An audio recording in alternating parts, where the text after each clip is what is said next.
श्री आदि शंकराचार्य ने शुरुआत में एक बड़ा सुंदर विवेक चूड़ामणि नाम का ग्रंथ लिखा था। उसके बाद उनके अनेक इस तरह के ग्रंथ हुए। अंत में वो थक गए क्योंकि एक शर्मा नाम के बड़े भारी विद्वान थे, उन्होंने उनसे बहुत वाद विवाद किया। वो तंग आ गए, कहा इन बुद्धिमान लोगों से कैसे बताया जाए कि तुम्हारे बुद्धि में प्रकाश ही नहीं, तुम बात क्या कर रहे हो हवाई। अंत में उन्होंने सौंदर्य लहरी नाम का एक बड़ा सुंदर ग्रंथ लिखा है जिसमें सिर्फ माँ की स्तुति लिखी है और हर श्लोक जो है एक मंत्र है। उस मंत्र के जागरण से आपकी कुंडलिनी जागृत होनी चाहिए। लेकिन ये सब चीज़ परमात्मा के शास्त्र के अनुसार है। ऐसे नहीं कि किसी ने आपको मंत्र दे दिया राम कहो राम कहो। नारद ने दिया हुआ मंत्र दूसरा होता है, लेकिन हर आदमी आता है कहता है तुम राम कहो। राम क्यों कहो पूछिए। राम का भी एक चक्र है, श्री राम का चक्र है। क्या आपका वो चक्र खराब हो गया है जिस वजह से कह रहे हैं श्री राम को? हर एक चक्र पे एक एक देवी देवताएं बैठे हुए हैं। जो इसे जानता है और समझता है उसी को ये कार्य करना चाहिए। जिस वक्त कुंडलिनी का जागरण हो जाता है तो ये षट चक्रों को छेदती हुई ब्रह्मरंध्र को छेदती है और सर में से ठंडी ठंडी हवा, आपके अपने सर में से ठंडी ठंडी हवा, जिसको श्री शंकराचार्य ने सलीलम सलीलम ठंडी ठंडी हवा कहा। जितने भी धर्मों के आप पुस्तक पढ़िए, जितने भी धर्म हो गए, सब धर्मों में इसका वर्णन है कि आपका फिर से जन्म होना चाहिए। ब्राह्मण को भी द्विज कहा गया है, माने जिसका फिर से जन्म हुआ, माने कोई झूठ मूठ का जन्म नहीं होता है, असलियत का जन्म। माने ये कि आपका ब्रह्मरंध्र छेद करके कुंडलिनी का जब जागरण होता है तो आपका दूसरा जन्म होता है कि आप आत्मा स्वरूप हो जाते हैं। इस जीव का शिव से जब योग घटित होगा तभी वो योग होता है। वो कुछ कहने से कि हम योगी हैं, आप योगी नहीं हो जाते। आप योगी हैं तो आपके अंदर शक्ति क्या है? लोग हैं पैसे के लिए दौड़ते हैं, क्या परमात्मा को पैसा वैसा कुछ समझ में आता है क्या? हम देहातों में जाते हैं, लोग हमें 10 पैसे देंगे, 25 पैसे देंगे। हमने कहा भाई हम पैसा नहीं लेते। अच्छा 1 रुपया ले लो। उनकी समझ में नहीं आता है कि परमात्मा का पैसे से कोई संबंध नहीं है। आप पृथ्वी माता को अगर पैसा दे तो तब क्या वो बीज उगाती है? वो तो अपने स्वभाव से ही उस कार्य को करती है, उसका कोई लेना देना बनता नहीं। ये उसका स्वभाव है। जिस स्वभाव में वो बैठी हुई है उसी स्वभाव से वो कार्यान्वित है। क्या आप सूर्य कुछ पैसा चढ़ाए तो क्या सूर्य को पैसा लेना आता है? वो अपने स्वभाव से कार्यान्वित है। इसी प्रकार कुंडलिनी का जागरण भी हमारे स्वभाव से ही होता है, उसमें आपका हमारा देना लेना नहीं बनता। आपकी जो शक्ति है वो आपके पास है, उसको निहित अवस्था में रखा हुआ है और अब उसको जागृत अवस्था में लाना है। बस ये सीधा सरल कार्य है, वो कोई कठिन काम नहीं। जब कुंडलिनी का जागरण होता है तो जब वो 6 चक्रों में से गुजरती है तो इन्हीं चक्रों में से ये सूक्ष्म चक्र हमारे अंदर में है। ये जब जागृत हो जाते हैं, इनके अंदर जब देवताएं जागृत हो जाते हैं तो सबसे पहले हमारी तंदुरुस्ती ठीक हो जाती है। अब बहुत से लोग हैं, उनके ये गुरु हैं वो गुरु है, तंदुरुस्ती इतनी खराब मेरे पास आते ठीक होने के लिए। मैंने कहा भाई एक माँ के दृष्टि से मैं पूछती हूँ कि तुमने गुरु रख छोड़े तो किस दिन के लिए? कम से कम तुम्हारी तंदुरुस्ती तो अच्छी रखे। माँ तो यही कहेगी होंगे गुरु होंगे, लेकिन क्या उन्होंने तुम्हें क्या फ़ायदा किया? और कहा गया है नानक साहब ने कि जो साहिब से मिली है, जो साहिब से मिला है वही सदगुरु है। और सारी बातें करने से फ़ायदा क्या? सिर्फ बातें ही करते रहते हैं। बात करने से कोई पेट भर सकता है या बात करने से क्या आत्मा प्राप्त हो सकता है? ये तो कृति है जिसे करना चाहिए। और जब तक ये कृति घटित नहीं होती तब तक आपको भी अंधता से नहीं चलना चाहिए।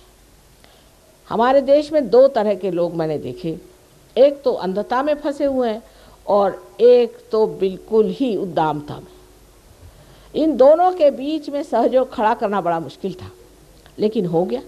महाराष्ट्र में बहुत बड़ा खड़ा हो गया है और इस भूमि में राजस्थली में विशेष रूप से होना चाहिए, ऐसा मेरा पूर्ण विचार था। क्योंकि यहाँ चैतन्य जहाँ तहाँ मुझे दिखाई देता है, लेकिन आप लोग मुझे मिले नहीं थे उस वक्त। इसलिए मैं सोचती थी कि ऐसे कैसे हो सकता है कि इतने आस्तिक भूमि में असली लोग नहीं होंगे, सब यही नकली लोग हैं। अब आपसे मिल लिया है तो कुछ न कुछ कार्य ज़रूर हो सकता। कुंडलिनी के बारे में एक भाषण में तो कोई बता नहीं सकता, लेकिन ये आपकी शुद्ध इच्छा है। आपकी बाकी की जितनी भी इच्छाएं हैं वो अशुद्ध हैं। क्योंकि आज इच्छा हुई कि हमारे पास ज़मीन नहीं, फिर इच्छा हुई कि हमारे पास घर नहीं। कोई भी इच्छा पूर्ति होने से इच्छाएं पूर्ण नहीं हो जाती।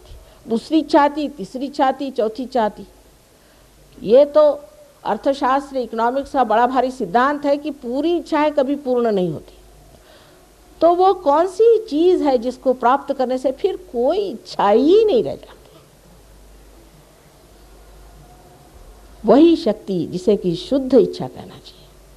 ये शुद्ध इच्छा हमारे त्रिकोणाकार अस्थि में व्यवस्थित रूप से परमात्मा ने रखी हुई है। और ये शक्ति शुद्ध इच्छा की जब जागृत हो जाती है और जब योग घटित होता है, तो अब लेने का क्या है, पाने का क्या है, अब देने का। जब तक प्रकाश आता नहीं तब तक इस पे मेहनत होती है कि दीप कैसा जलाया जाए, लेकिन जब वो जल जाता है तब वो प्रकाश देता है। इसी प्रकार आपके भी अंदर ये दीप है और आप परमात्मा के मंदिर हैं। उसमें सिर्फ दीप जलाना मात्र है। अब लोग कहते हैं आप पापी हैं, आपने ये पाप कर्म किया, वो पाप कर्म किया, इसलिए भोग रहे हैं, वो कर रहे हैं, इसलिए इतना रुपया चढ़ाओ, पैसा चढ़ाओ। ये सब बेकार बात है। परमात्मा ने आपको मनुष्य स्थिति में ला दिया। पशु माने जो पाश में है उससे ला करके स्वतंत्रता में रख दिया है। अब स्व के तंत्र को जानना है। स्व का तंत्र माने अपने आत्मा का जो तंत्र है, उसे मात्र जानने से ही आप उस दशा में पहुंच जाते हैं जिसे हम योगी जन कहते हैं, जो परमात्मा के साम्राज्य में बैठे। पर योगियों के बारे में भी अपनी कल्पनाएं खूब सारी बनी हुई हैं कि जो घर द्वार छोड़ करके संसार से भागा पलायनवाद कर रहा है। भागना क्यों? हमारे यहाँ जितने साधु संत हुए सब घर द्वार में बैठे थे। किसने शादी नहीं की थी? क्या श्री राम ने विवाह नहीं किया था कि श्री कृष्ण ने विवाह नहीं किया था? संसार में रह करके ही परमात्मा को पाना है। इससे भागने वाले कभी परमात्मा को नहीं पा सकते। भगेड़ू लोगों को क्या मिल सकती है शक्ति? अगर शक्ति होती तो भागते क्यों? इसमें कोई भी चीज़ ऐसी नहीं है जिसे आपको छोड़ना है, लेकिन जो चीज़ अपने चेतना के विरोध में बैठती है वो अपने आप छूट जाएगी। मैं बताऊंगी नहीं, बस इस गली में आप आ जाइए, अपने आप सब बातें छूट जाएंगी। मुझे कहना नहीं पड़ेगा, मैं कहूँगी नहीं तो आधे लोग शायद उठ के ही चले जाएं। अपने ही आप काम बन जाएगा। आपके अंदर जब ये टिमटिमाता हुआ दिया आ जाएगा, आप खुद ही देख लेंगे, आप स्वयं शक्तिशाली हो जाएंगे और आप स्वयं अपने गुरु हो जाएंगे। और आप जान जाइएगा कि ये चीज़ क्या है, क्योंकि आपके हाथों से ही चैतन्य बहना शुरू होगा। ये जो सर्वव्यापी चैतन्य शक्ति है जिससे सारे जीवंत कार्य संसार में होते हैं, वो पहली मर्तबा वो सूक्ष्म शक्ति आपके हाथ में लगेगी और आप आश्चर्यचकित होंगे कि माँ ये क्या शक्ति है। अब बस इतना बताना है कि अगर इस उंगली में जलन हुई या इस उंगली में ठंडक आई या इस उंगली में कुछ हुआ तो ये कौन से चक्र है। इस तरह से 5, 6 और 7 चक्र हमारे अंदर जो हैं वो इस हाथ में और इस हाथ में, इधर भावना और इच्छाएं और इधर शरीर और बुद्धि, जिसको कि हम कहते हैं कि कार्य शक्ति। तो इधर जो है इच्छा शक्ति है और इधर कार्य शक्ति है। ये दोनों शक्तियाँ के बीच में जो शक्ति है वो धर्म शक्ति है। इसका ये मतलब नहीं धर्म शक्ति का कि आप ढकोसलेबाजी करें। धर्म जो है वो हमारे अंदर का पूरा बैठा हुआ एक मानव का स्वरूप है। जैसे कि कार्बन के अंदर 4 वैलेंसी होती है, ऐसे मनुष्य के अंदर 10 है। ये 10 धर्म अगर मनुष्य के अंदर नहीं हो तो मानव नहीं है और इससे संतुलन आ जाता है। और संतुलन इसलिए ज़रूरी होता है कि जब किसी चीज़ की उड़ान करनी होती है तो उसमें अगर संतुलन नहीं रहे तो वो चीज़ उड़ ही नहीं सकती, कायदे से चढ़ नहीं सकती। इसलिए धर्म की लोगों ने व्यवस्था की, बड़े बड़े सत्पुरुषों ने, कि धर्म मनुष्य अपने अंदर जागरूक करे, धर्म में बैठा रहा, और जब उसके अंदर धर्म जागरूक होगा तब उसकी कुंडलिनी बहुत ही आसानी से चढ़ जाएगी। अब इसके लिए ये मतलब नहीं कि आपने कहाँ जा कर के धर्म करने का, ये मतलब नहीं कि आप जा कर के कितने लोगों को आपने पैसा बांटा कि क्या किया। धर्म का मतलब है एक ही अक्षर में मैं बताऊं कि क्या आप प्रेमी जन हैं। सब्सक्राइब कीजिए कुंडलिनी जागरण को और प्रेस कीजिए बेल आइकन को, जिससे कि आपको मिल सके हमारी लेटेस्ट वीडियो सबसे पहले।